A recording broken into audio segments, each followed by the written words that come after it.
Halos walang patid ang pagdating ng mga gustong magbigay-pugay sa pumanaw na Philippine movie icon na si Gloria Romero.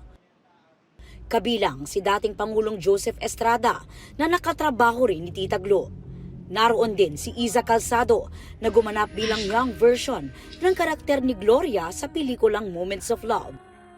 Nawalan tayo ng isang icon. Napakaganda niya. Hindi lamang dahil sa itsura niya, kundi sa kanyang pagdala sa sarili, pakikipagkapwa-tao.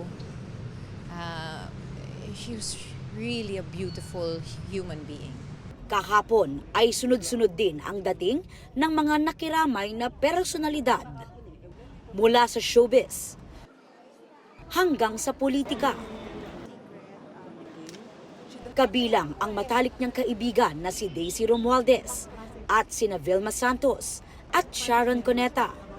Pati si Barbie Forteza na nakatrabaho naman ni Tita Gloria sa mga kapuso series na The Half Sisters at Meant to Be.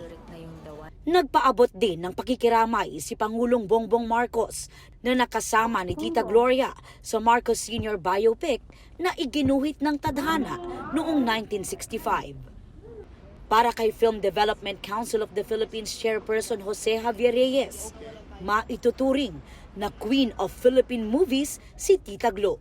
Kung paano niya tratuhin ako bilang writer, bilang director, ganyan din niya tratuhin ang mga utility, even down to the smallest person on the set. So that for me is a rare quality.